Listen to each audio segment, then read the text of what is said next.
नमस्कार साथियों, स्वागत है आपका भी NK24 यूट्यूब चैनल पर। बहुत बहुत साथियों, कल बाजार क्यों गिरा जबकि परसों नहीं गिरा था? हुआ क्या है कि कल डोनाल्ड ट्रंप को किसी ने फ्लाइट में जब वो बैठने जा रहे थे, एक पत्रकार महोदय ने याद दिला दिया कि क्या आप भविष्य में फार्मास्यूटिकल पे टैरिफ लगाएंगे। या तो उन्होंने वो पूरी बात सुनी नहीं, और या तो सुन के उड़ती उड़ती सुनी, हाँ हाँ क्यों नहीं लगाऊंगा, तो पूरा लगाऊंगा, आग लगा दिए। विस्तार से चर्चा कर लेते हैं। इसीलिए कल फार्मास्यूटिकल के शेयर भी धड़ाधड़ गिरे। जो परसों नहीं गिरे थे वो कल गिरे। कल क्यों गिरे? तो वो जाते समय किसी आग में फुरकारी छोड़ दी। देखो, जब एक ऐसा व्यक्ति हो जो कुछ भी डिसीजन ले, उसका फ़र्क जो है ना पूरी दुनिया पे पड़े, तो ऐसे व्यक्ति को ज़्यादा छेड़ना अच्छा नहीं रहता। अब वो पत्रकार महोदय जी को जानते नहीं थे। उन्होंने जाते से ही, जैसे उन्होंने टैरिफ की घोषणा की आई, तो पता नहीं किसने याद दिलाया। मैं बोल रहा था ना, कॉपर पे याद नहीं दिलाया होगा, ऐसे ही उन्हें फार्मास्यूटिकल पे याद दिला दिया कि क्या आप भविष्य में फार्मास्यूटिकल पे टैरिफ लगाओगे? हाँ हाँ क्यों नहीं लगाऊंगा। तो अब वो इतना बोलना था, और जो कंपनियां थी, सन फार्मा, औरोबिंदो, सिप्ला, या तुम्हारा साइन लाइफ साइंसेज, जितनी भी फार्मास्यूटिकल से रिलेटेड कंपनियां थी, वे कल धड़ धड़ा के 5-5, 6-6% टूट गई। कौन कौन से सेक्टरों पर इसका इफेक्ट नहीं पड़ेगा साथियों? सबसे पहली बात तो कल की बात कर लें कि कल बाजार में गिरावट क्यों आई जबकि परसों नहीं आई थी। परसों बाजार में गिरावट इसलिए नहीं आई थी कि जो टैरिफ लगाया था कुछ सेक्टरों को बाहर रखा गया था, और हमें खुशी इस बात की थी कि हमारे जो सेक्टर हैं उन सेक्टरों में ओवरऑल एशिया के जो देश हैं उनसे सबसे कम टैरिफ हम पे लगा है। तो ये भारत को एक तरह से मौका मिला है। जिस हमें जो एक्सपोर्ट बढ़ाने का मौका मिला है ना, भारत सरकार को चाहिए अगर मेरी बात भारत सरकार के माध्यम जा रही हो तो, कि जो बड़ी बड़ी कंपनियां हैं जो भारत में एक्सपोर्ट करते हैं, अमेरिका में एक्सपोर्ट करती हैं, है ना, उन कंपनियों के साथ में बैठ के बात करें। जो उनके ऊपर लगने वाला GST है, जो टैक्सेस है, उसको कम करें। देखो, दो तरीके हैं, दो तरीके से भारत को फ़ायदा मिल सकता है। जो इकोनॉमी के जानकार हैं वो शायद समझ पा रहे होंगे। पहला तरीका तो ये है कि आप रुपये की वैल्यू को 108 के आसपास ले आओ। आज रुपया चल रहा है तुम्हारा 85 है। अगर ये रुपया 108 रुपये का हो जाता है, $1 के अगेंस्ट में 108 रुपया, तो जो अमेरिका के जो व्यापारी हैं उन्हें भारत जो है ना बिना टैरिफ वाला ही लगेगा। अब रुपये की वैल्यू इतनी जल्दी इतनी गिर जाना मतलब बहुत बड़े एक तहलका की ओर इशारा दे रहा है। इतना रुपया डिवैल्यू नहीं हो सकता। जैसे चाइना के पास में जो हथियार है ना, वो अपनी करेंसी को डिवैल्यू करेगा। यार आप बात समझो, अब अगर नहीं समझ पा रहे होंगे तो मैं बिल्कुल लेमन लैंग्वेज में समझा रहा हूँ कि रुपये की कैसे मतलब 185। यार 1 रुपया दे रहा था मैं, 1 रुपये के बदले में जो सामान मिल रहा था मुझे, आप दे रहे थे मुझे 1 रुपये का सामान 1.25 में, ठीक है। अब आपने बोल दिया मैं 25% का टैरिफ लगाऊंगा, तो एडिशनल 25 पैसे मेरी जेब से जाएंगे। अब आपने क्या किया, अपनी करेंसी को डिवैल्यू कर दी। अब मेरे 1 रुपये की वैल्यू आपके यहाँ 1.5 रुपये के बराबर है, ठीक है। तो जब मैं आपको 1 रुपया दूंगा तो भले ही मैंने 25% का टैरिफ लगाया है, अमेरिका ने 25% का टैरिफ लगाया है, लेकिन सेम वस्तु में 1 रुपये में खरीद पाऊंगा, जो मैं पहले 1.25 में, 1 रुपये की वस्तु 1.25 में आ रही थी। अब 25% का टैरिफ लग गया, मतलब 1.5 की होगी। अब 1.5 की होगी तो 25 रुपये में 25 मेरे से ज़्यादा जाएंगे, मतलब 25 पैसे। अब अगर आपकी करेंसी कमज़ोर हो जाती है मेरी करेंसी के मुकाबले, मेरा 1 रुपया आपके यहाँ 1.5 रुपये के बराबर है, तो फिर वो वस्तु उतनी की रह जाएगी विदाउट टैरिफ। इसीलिए एक रास्ता तो ये है कि भारत अपनी करेंसी को 108 के आसपास ले आए, मतलब 20 रुपये करेंसी कमज़ोर हो जाए। 20 रुपये करेंसी कमज़ोर होने का मतलब है कि भारत की जो अर्थव्यवस्था है, जो इकोनॉमी के जानकार हैं, वो इस चीज़ को कभी भी मतलब अच्छा नहीं मानेंगे। और देशों के लिए तो भारत का एक्सपोर्ट खुल जाएगा, कि और जो देश हैं उनके लिए भारत के जो बाज़ार हैं, जो भारतीय प्रोडक्ट हैं वो सस्ते लगने लगेंगे, तो भारत में जो इंपोर्ट की मात्रा है वो बढ़ जाएगी, और लगभग देश इंपोर्ट करेंगे भारत से, भारत का एक्सपोर्ट बढ़ जाएगा। वो वहाँ तक सब ठीक है, लेकिन उससे हमें भी तो कुछ फ़र्क पड़ेगा। हम जो क्रूड ऑयल वगैरह खरीदते हैं, अभी जैसे इस जो अमेरिका ग्लोबल मंदी की ओर जा रहा है, उससे क्रूड ऑयल भी सस्ता हुआ है। क्रूड ऑयल भी 6-7% की गिरावट के साथ बंद हुआ है। एक तरह से भारत को मौका है, मौके पर चौका मार देना चाहिए। जो कंपनियां अमेरिका में एक्सपोर्ट करती हैं, उन कंपनियों के साथ बैठ कर बात करें, उनके ऊपर लगने वाला GST टैक्सेस जो भी है उसे कम करें, जिससे कि उनके एक्सपोर्ट पर फ़र्क ना पड़े।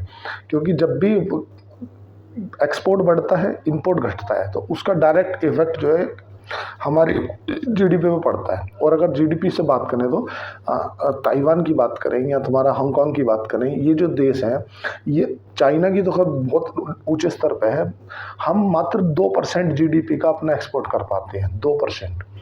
टेक्सटाइल की। और अगर हम बात करें ताइवान की, बांग्लादेश की, तो अपनी जीडीपी का 25% ये टेक्सटाइल जो है वो दूसरे देशों में एक्सपोर्ट करते हैं। तो ये उन देशों पर ज़्यादा टैरिफ लगा है, हमारे देशों पर कम टैरिफ लगा है।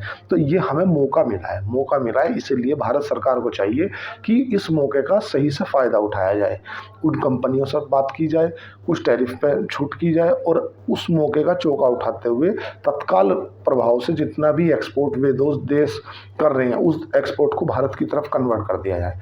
अगर भारत की तरफ कन्वर्ट कर दिया जाता है तो उसका डायरेक्ट फ़ायदा मिलेगा।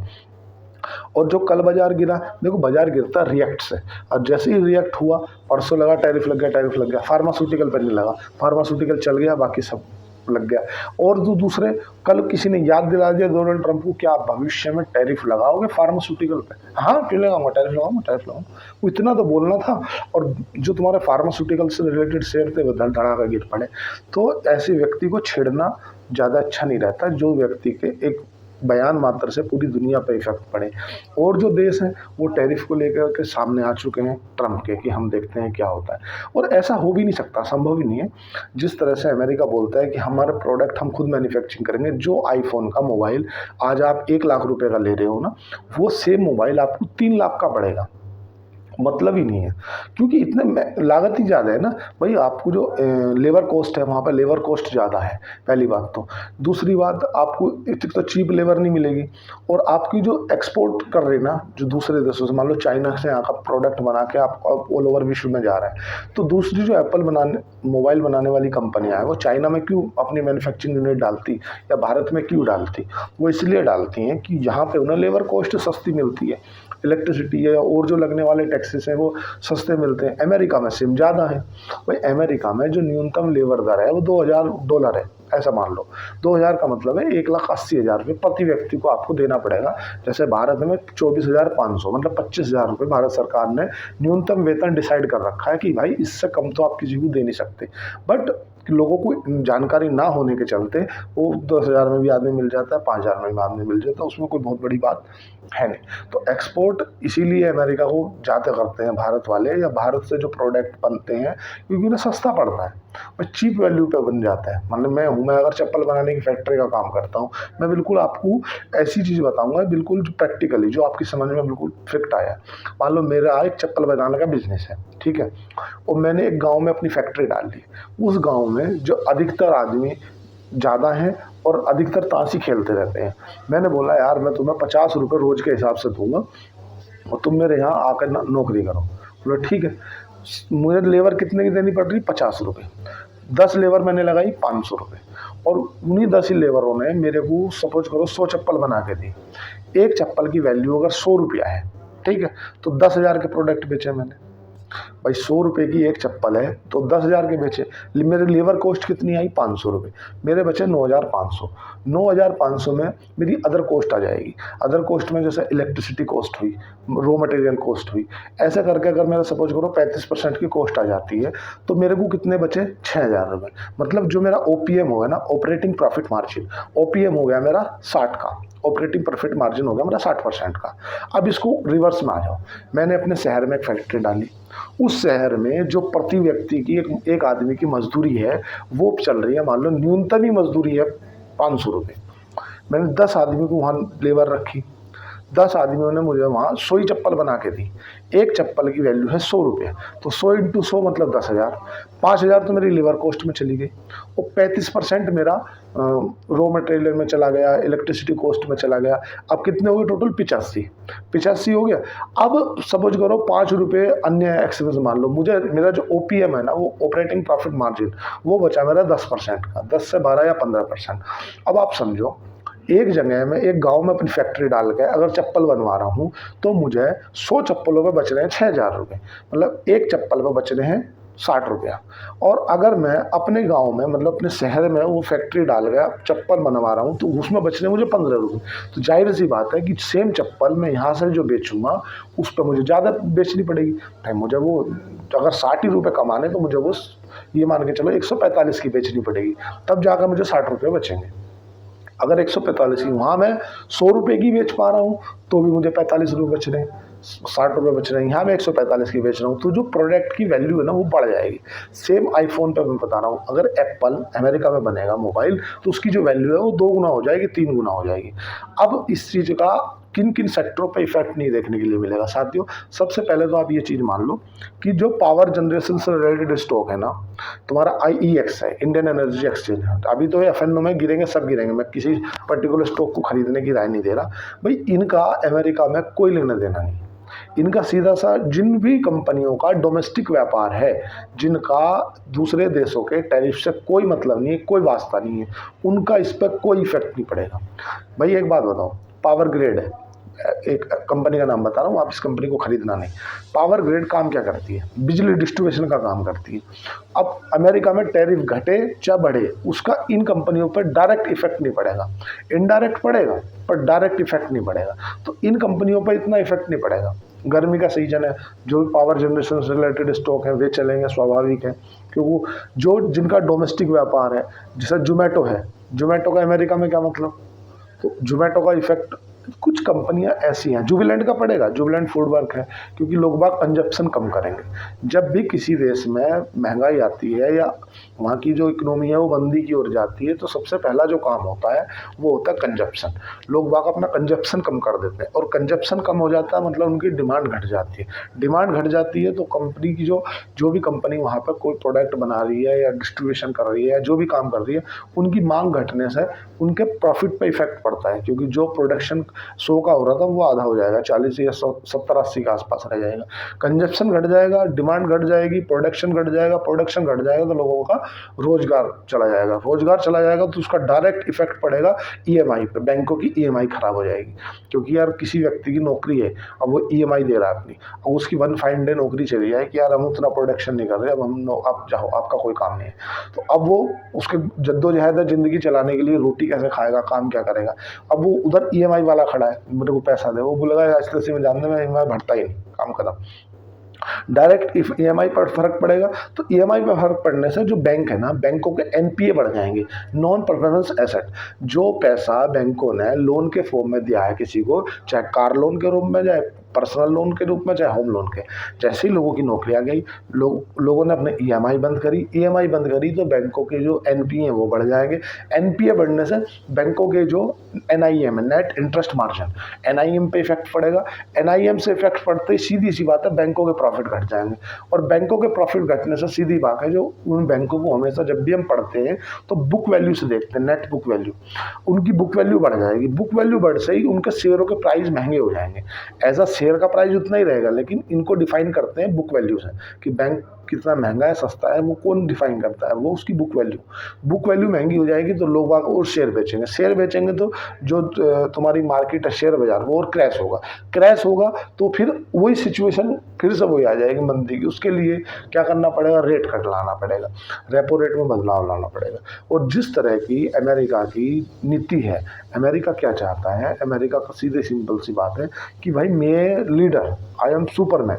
और जो देश है तुम्हारा साउथ कोरिया हो गए, और तुम्हारा जापान हो गया, चीन हो गया, और कुछ तो यूरोप के देश हैं, ये सारे देश आ गए हैं एक साथ टेबल पे, और बोल रहे हैं कि या तो आप ये टैरिफ वाला मामला करो वापस, और नहीं करते तो हम आएंगे तुम्हारे साथ, डायरेक्ट करेंगे फाइट। ये आगे एक तरह से ट्रेड वार, अगर ये ट्रेड वार फिर से जन्म ले लेती है, जैसे कि 1930 में हुआ था, 1922 में हुआ था, तो ग्लोबल मंदी आ गई थी। ग्लोबल मंदी के संपर संकेत है। अगर आप 5 साल का पोर्टफोलियो बना रहे हैं, अगर आप 4 से 5 साल के लिए किसी स्टॉक के लिए पोर्टफोलियो बना रहे हैं तो कोई दिक्कत नहीं। अच्छी कंपनियां, जैसे सपोज करो कोई हॉस्पिटल है, नारायण हृदयालय है, चाहे ग्लोबल हेल्थ केयर है, चाहे तुम्हारा यथार्थ हॉस्पिटल है, भाई हॉस्पिटल का डायरेक्ट इफेक्ट उसके रेट कट से क्या लेना देना। अगर वो टैरिफ लगा रहे हैं तो हॉस्पिटल यहाँ से कोई मरीज थोड़ी इंपोर्ट कर रहा है कि हॉस्पिटल पर क्या फ़र्क पड़ेगा, कोई फ़र्क नहीं पड़ेगा। तो भाई और आदमी यहाँ देश में आएंगे तो अब इलाज कराएंगे, यहाँ से कोई मरीज थोड़ी इंपोर्ट कर रहा, कोई प्रोडक्ट इंपोर्ट करेंगे, मतलब जो मशीनरी वगैरह इक्विपमेंट, तो थोड़ा बहुत इफेक्ट पड़ेगा। पर ये मशीनरी रोज़ रोज़ नहीं बदली जाती। अगर ये MRI है या इस तरह की जो सेंसिटिव मशीन होती है रोज़ रोज़ नहीं बदली जाती। हॉस्पिटल इंडस्ट्री पे कोई इफेक्ट नहीं पड़ेगा। फार्मास्यूटिकल पे इसलिए पड़ेगा क्योंकि फार्मास्यूटिकल का अगर बात करें अमेरिका का, तो सबसे कॉस्ट अगर कम है अमेरिका के लिए तो वो भारत है। सबसे सस्ती दवाइयाँ भारत उन्हें प्रोवाइड करता है। टेक्सटाइल, अब भारत के लिए को मौका आ गया है। टेक्सटाइल जो अभी चाइना और तुम्हारा बांग्लादेश दे रहा था, लेकिन अब जो है ना भारत के लिए मौका आ गया। फार्मास्यूटिकल है, किन सेक्टरों पे इफेक्ट नहीं पड़ेगा? देखो, पावर जनरेशन से रिलेटेड स्टॉक है, आईएक्स है, पावर ग्रिड है, इन पर कोई इफेक्ट पड़ने का कोई सवाल ही पैदा नहीं होता। दूसरा, हॉस्पिटल इंडस्ट्री है। जिन हॉस्पिटलों के दूसरे देशों में हॉस्पिटल नहीं है, केवल ये ध्यान रखना, उनकी बात कर रहा हूँ मैं। जैसे जो जिस हॉस्पिटल का व्यापार यहाँ भी है वहाँ भी है, उन पे इफेक्ट पड़ेगा, बट यहाँ वाले पे इफेक्ट नहीं पड़ेगा। या जिन भी इंडस्ट्रियों का डोमेस्टिक काम ज़्यादा है उन पे इफेक्ट नहीं पड़ेगा। और बाजार गिरता है अनसर्टिनिटी से। एक बार अगर किसी के थप्पड़ पड़ेगा तो एकदम थरथरा जाओ, थप्पड़ पड़ा। अब तुम रोज थप्पड़ मारो, थप्पड़ मारो, थप्पड़ मारो, वो थपेड़ा बन जाता है। हाँ ठीक है यार, वो तो लगना ही है। हाँ ठीक है यार, लगना। देखो, बाजार अमेरिका के गिरे हैं बहुत भयंकर तरीके से, मतलब एक तरह से कोलैप्स करेंगे। पूरे इतिहास की सबसे बड़ी गिरावट अमेरिका के बाजारों में देखने के लिए मिला है। मैं कल भी बोल रहा था अपनी वीडियो पे कि 2 से 2.5% टूट जाएंगे बाजार, और 5% टूट गए। नेस्डैक, किन सेक्टरों से दूर रहना है? आईटी सेक्टर में छीना नहीं, गलती से भी पास मत जाना आईटी सेक्टर के। इन्फोसिस है, टीसीएस है, विप्रो है, ऐसे सेक्टरों को प्रणाम करना दूर से। किन सेक्टरों में पैसा बन सकता है? जिन सेक्टरों में डोमेस्टिक व्यापार ज़्यादा है, जिनका केवल भारत की जीडीपी से इफेक्ट है ज़्यादा है, उनका किसी दूसरे से हस्तक्षेप नहीं है, उनमें पैसा बनेगा। और पोर्टफोलियो बनाओ 3 से 4-5 साल के लिए, घबराओ नहीं, पैनिक नहीं करो। आज के लिए इतना ही। चैनल को लाइक करें, सब्सक्राइब करें, कमेंट करें। धन्यवाद, थैंक यू।